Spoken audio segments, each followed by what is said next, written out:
So today I will be discussing the advanced instructions used in 8085.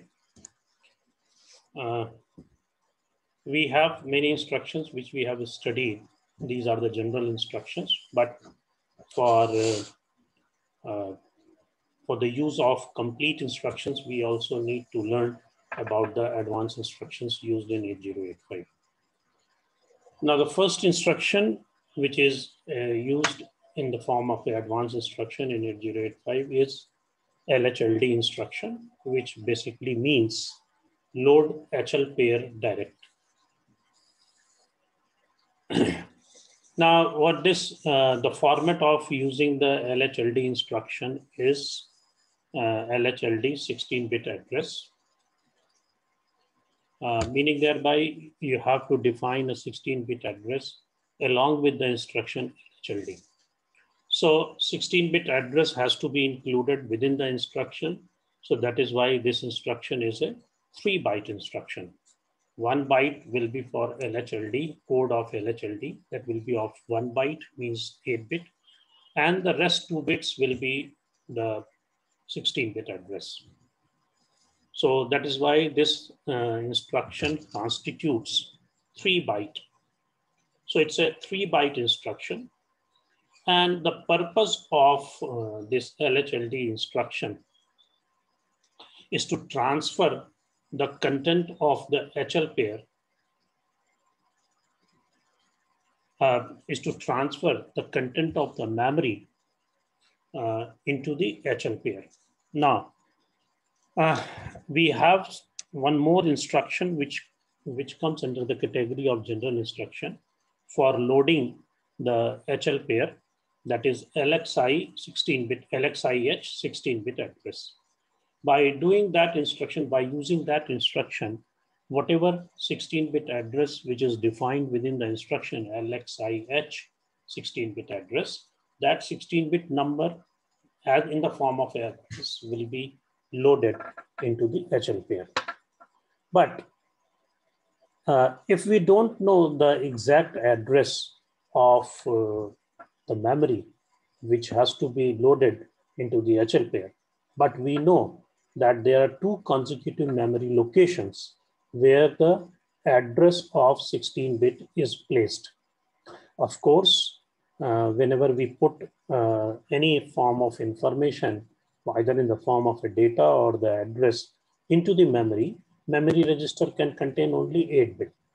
So if there is an address available in the memory address, in the memory register, then 16-bit address will be placed at 2 consecutive memory locations. So whenever we know that this is the memory address where the address 16-bit address is present, in that particular case, we will be using LHLD instruction. So the second and the third byte specifies the memory location where the memory address is present. So what it does, it transfers the content of the specified memory location to the L register, meaning thereby if, for example, LHLD 8050 is written in the form of instruction, then in that case, 8050 will be specifying the address of the memory. And at 8050, whatever is the content of 8050, it will be first copied into L register. And then it transfers the content of next memory location, meaning thereby 8051 was the first one, 8051 is the next memory location. So whatever is the content of 8051, it will be copied in the H register.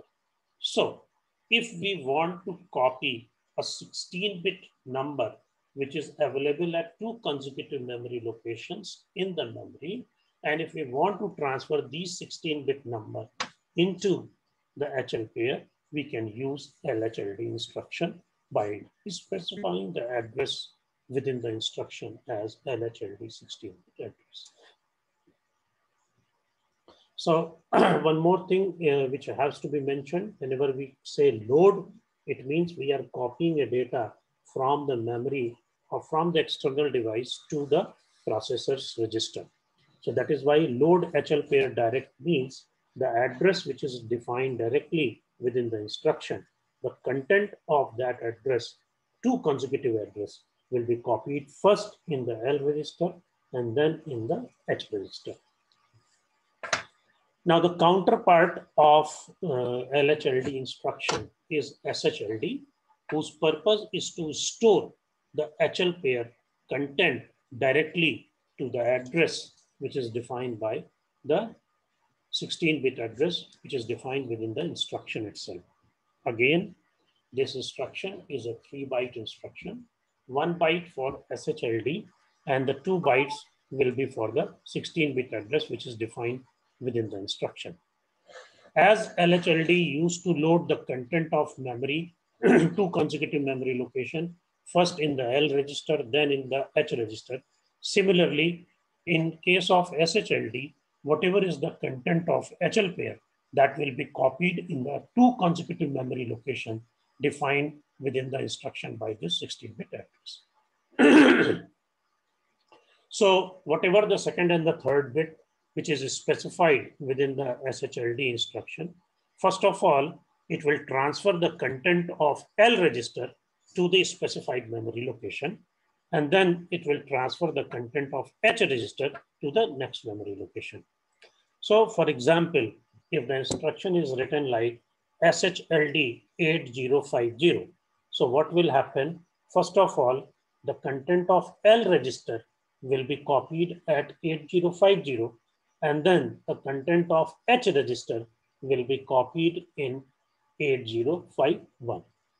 So as LHLD is going to load the content of two consecutive memory locations into the HL pair, SHLD instruction is going to store the content of HL pair into the two consecutive memory locations. So that is why these two instructions are called counterpart of each other. One is used to load the content into the microprocessor register, and another is used to store the content of microprocessor register into the memory. The next instruction is XCHG. It stands for exchange the content of HL pair with the content of DE pair. XCHG is a single byte instruction because nothing is defined after the XCHG. Only XCHG will be sufficient enough to exchange the content of HL pair with the D pair. Now, there is a difference between copying operation and the exchange operation. Whenever we are going to use the copying operation, so what happens, the destination is being replaced by the source content. But whenever we are going to exchange, the destination is being changed by the source, but the source is also exchanged with the destination.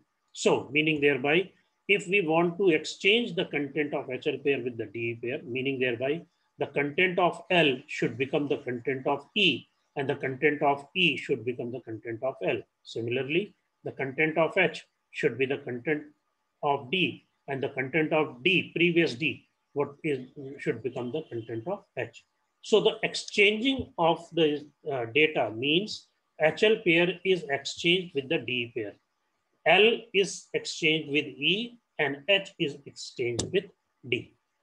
So what this instruction used to do, the content of H register are exchanged with the content of D register, and the content of L register is exchanged with the E register.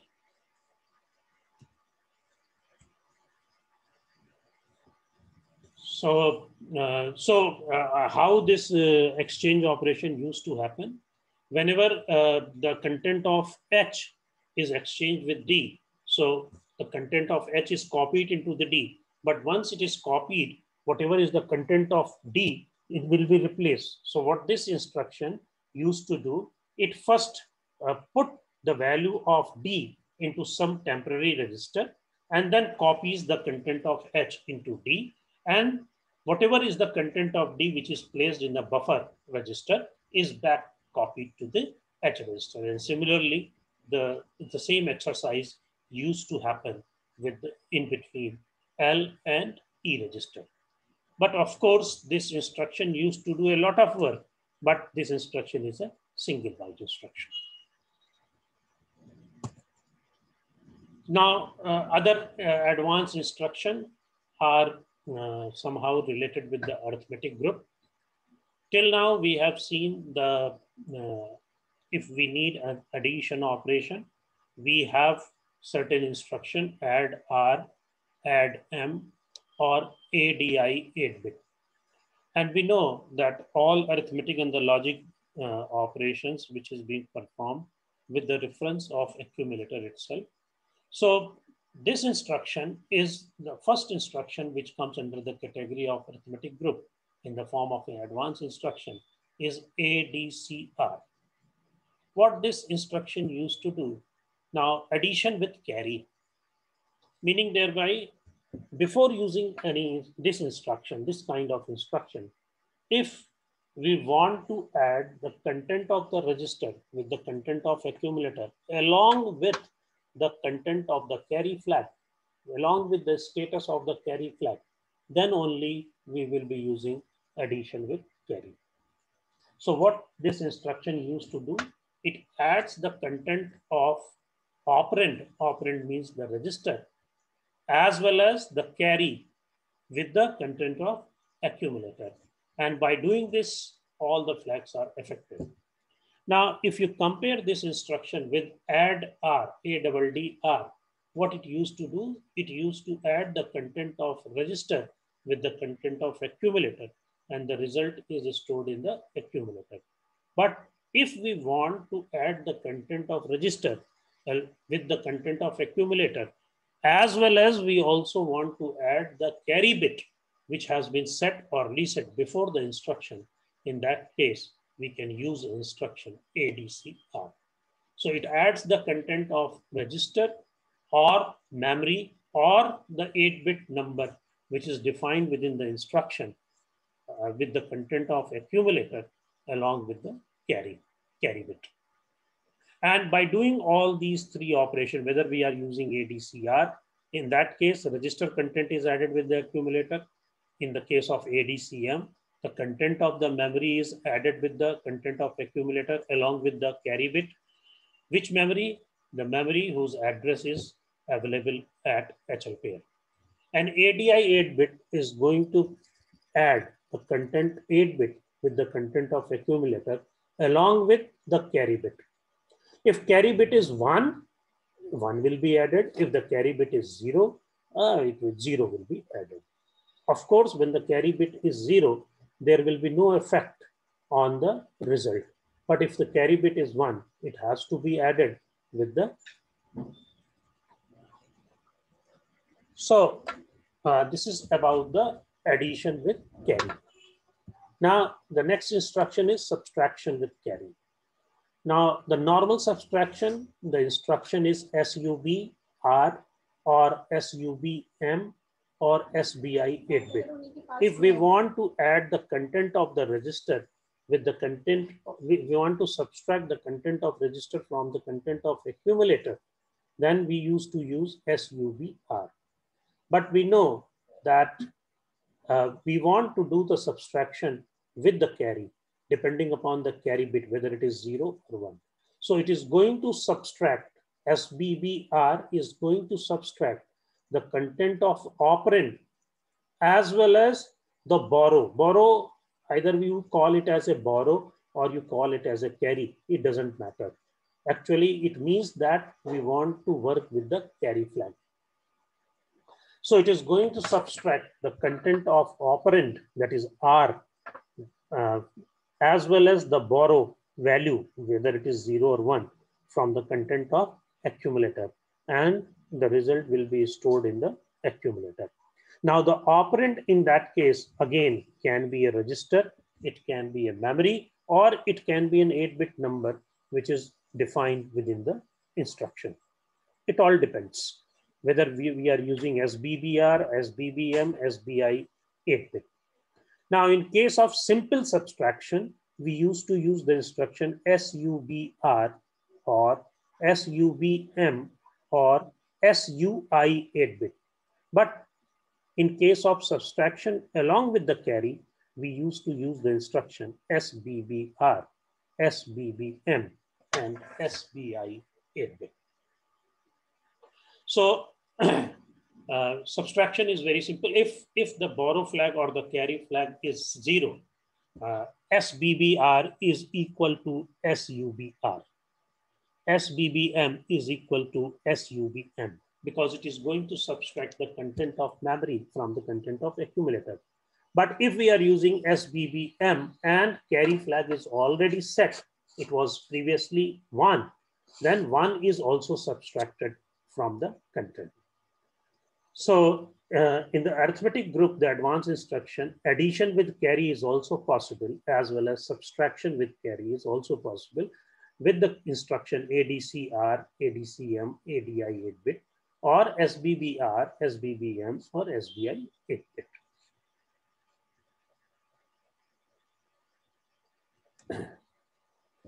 The next instructions comes under the category of advanced instruction in arithmetic group is the DADRP.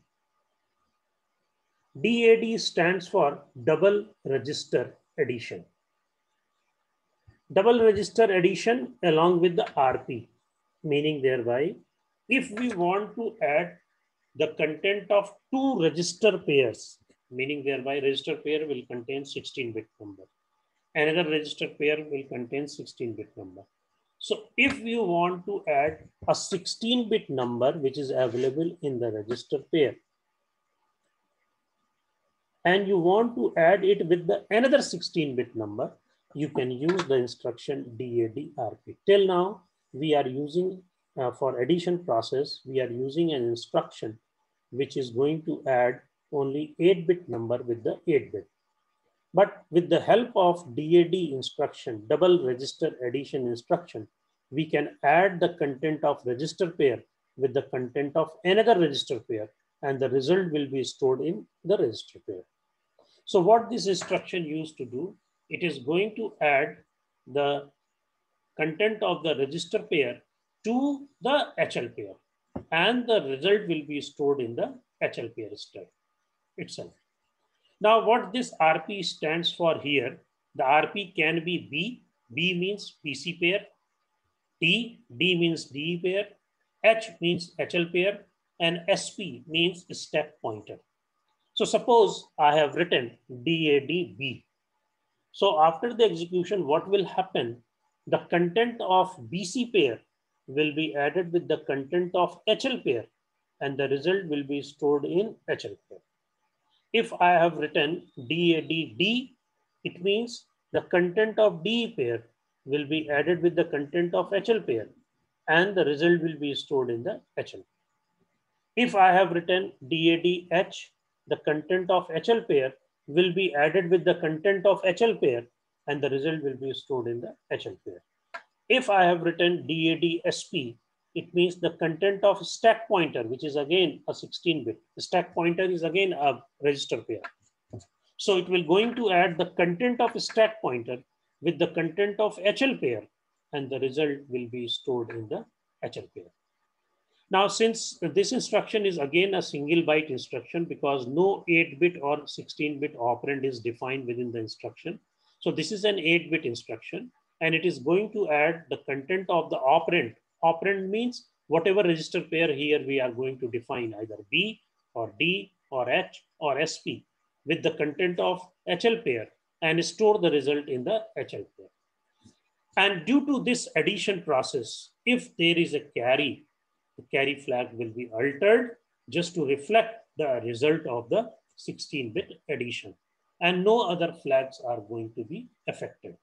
So after doing 16-bit addition of one register pair with the another register pair, that is HL pair, and the result will be stored in the HL pair.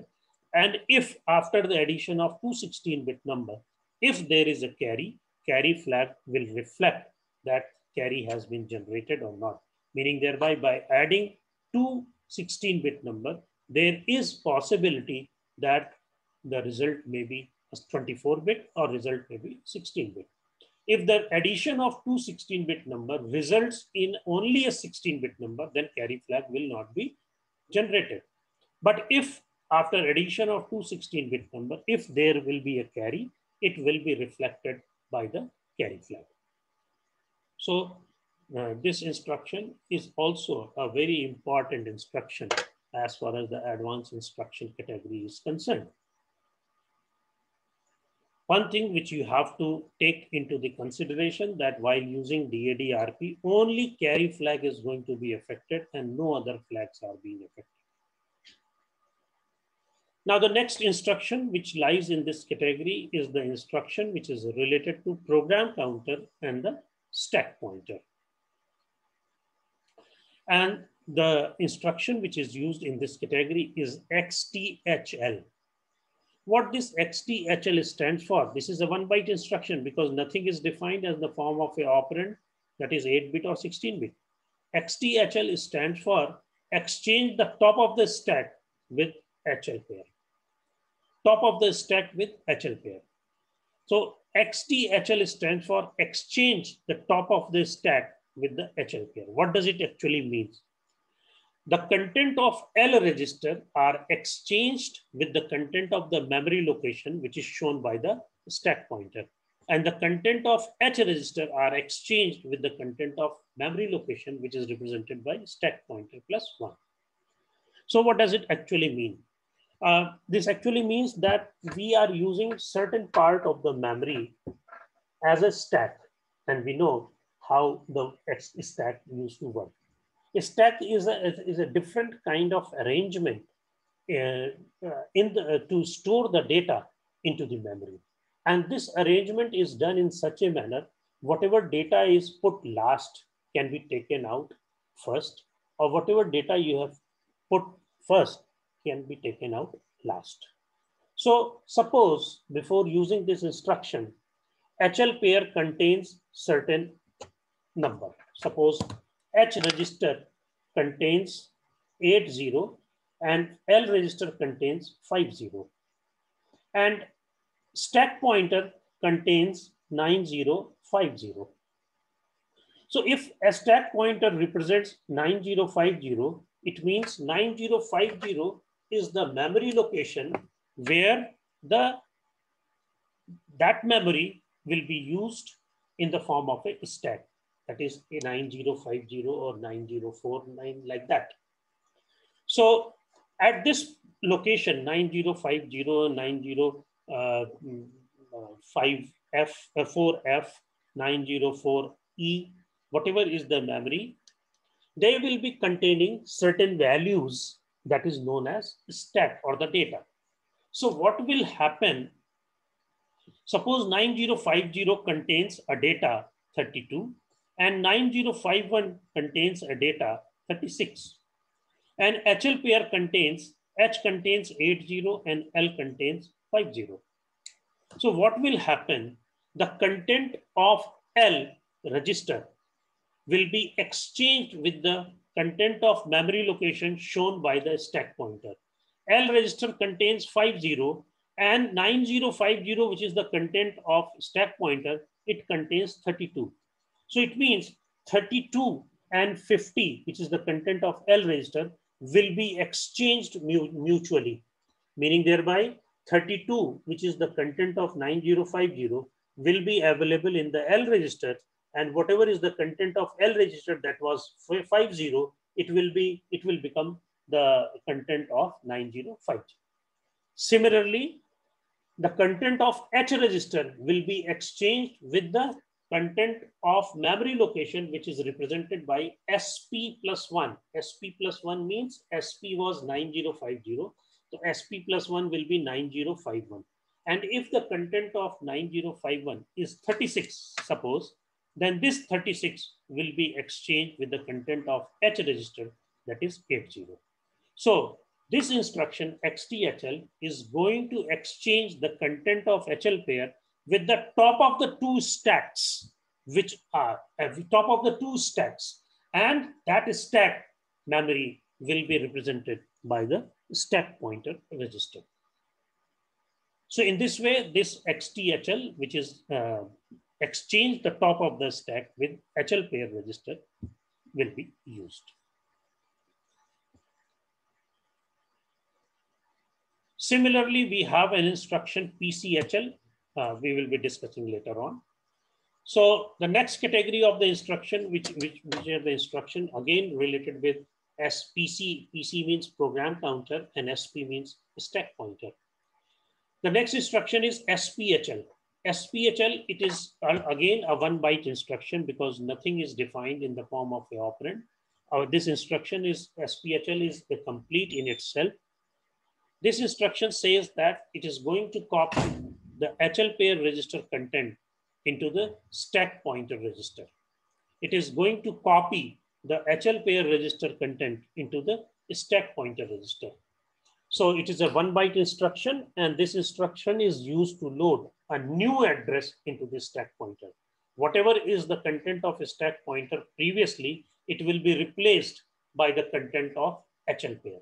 So if HL pair contains 8050 and we are using an instruction SPHL, so what this instruction will do, whatever is the content of HL pair, that is 8050, it will be copied in the HL pair register. HL pair register. So H register will contain the higher order byte and L register contain the lower order byte, but the HL pair register will not be affected. Whatever is the content of HL pair, it will remain as it is, because I have told you many times that whenever we are doing some copying operation, the source always remains as it is. So its purpose is to copy the H register and L register contained into the stack pointer. A stack pointer is again a 16-bit register which contains a lower order address and a higher order address. So whatever is the content of L register, it will be copied in the stack pointer in the form of a lower order address. And whatever is the content of H register, that will be copied in the higher order address of the stack pointer. Similarly, we have another instruction, PCHL. PCHL stands for Program Counter HL Pair.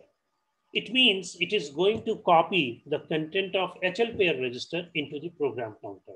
As the previous instruction used to copy the content of HL pair into stack pointer, this instruction is going to copy the content of HL pair into the program counter. Again, no operand is defined, so it's a 1 byte instruction.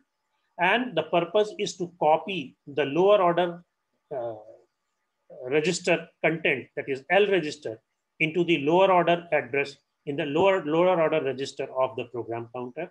And the higher order register content, that is content of H, it will be copied into the higher order address byte as a higher order address byte in the program counter.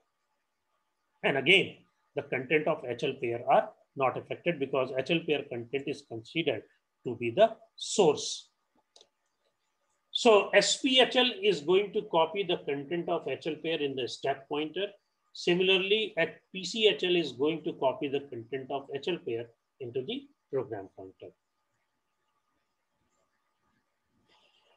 In the logical instructions, we have certain 2 more instructions in the form of an advanced instruction. The first instruction is CMC. CMC stands for complement the carry flag. Complement the carry flag, the purpose of using the complement the carry flag means that whatever is the content of carry, whatever is the content of carry bit, it will be complemented. If it is 1, it will become 0. If it is 0, it will become 1. So complementing the carry flag by using an instruction CMC. CMC specifies that complement the carry.